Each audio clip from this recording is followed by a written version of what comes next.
வணக்கம் ஃப்ரெண்ட்ஸ், இன்றைக்கி நம்ம குயிக் லஞ்ச் ரெசிபி ஒன்று பார்ப்போங்க.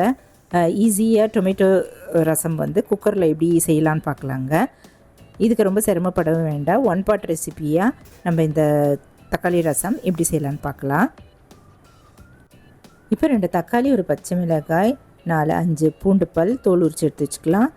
நெல்லிக்காய் சைஸ் அளவு புளியும் எடுத்து வச்சிடலாங்க. அடுப்பில் ஒரு சின்ன குக்கர் வச்சுட்டு அதில் நம்ம எடுத்து வச்சுருந்த தக்காளி, பச்சை மிளகாய், பூண்டு, புளி, 1 டம்ளர் அளவு தண்ணி ஊற்றிக்கலாம். இதில் ஒரு 1/4 டீஸ்பூன் அளவு மஞ்சத்தூள் சேர்த்துட்டு மூடி போட்டு ஸ்டவ் ஆன் பண்ணிடலாங்க. ஆவி வந்து வெயிட் போடலாம். ஆவி வர ஆரம்பிச்சிருச்சு. வெயிட் போட்டு 2 விசில் வரட்டும், அது வரைக்கும் வெயிட் பண்ணலாம்.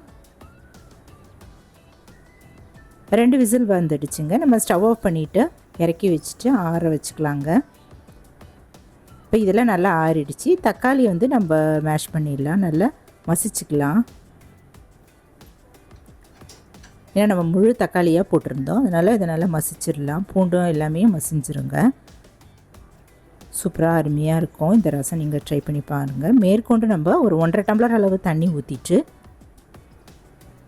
இதில் ஒரு 1/2 டீஸ்பூன் அளவு மிளகுத்தூள், 1/2 டீஸ்பூன் ஜீரகத்தூள், 1 டீஸ்பூன் அளவு ரசப்பொடி, உப்பு, இந்த ரசத்துக்கு தேவையான உப்பு ஒரு 1.5 டீஸ்பூன் அளவு சேர்த்துட்டு கலந்துட்டு கொதிக்க வச்சிடலாம். ஒரே ஒரு கொதிங்க. கொதி வர ஆரம்பித்ததுமே நம்ம ஸ்டவ் ஆஃப் பண்ணிவிட்டு இறக்கி வச்சிடலாம். அவ்வளோதாங்க. நல்ல குயிக் லஞ்ச் ரெசிபி ரசம் ரெடி ஆகிடுச்சுங்க. டொமேட்டோ ரசம் சூப்பராக சுவையான தக்காளி ரசம் ரெடி ஆகிடுச்சு. இதுக்கு தாளிப்புக்கு வந்து அடுப்பில் கரண்டியில் 2 டீஸ்பூன் எண்ணெய், 1 டீஸ்பூன் நெய், 1/2 டீஸ்பூன் ஜீரகம், 1/2 டீஸ்பூன் கடுகு, ஒரு வரமிளகாய், பெருங்காயத்தூள்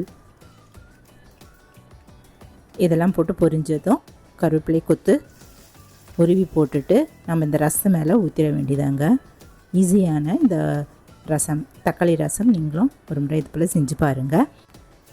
ரசத்துக்கு புளியை ஊற வச்சு கரைச்சி கொதிக்க வைக்கணுமேன்ற அவசியம் இல்லைங்க. டக்குன்னு இந்த போல் குக்கரில் நம்ம ஈஸியாக செஞ்சிடலாங்க. ஒரு கொதி வந்தால் மட்டும் போதும்.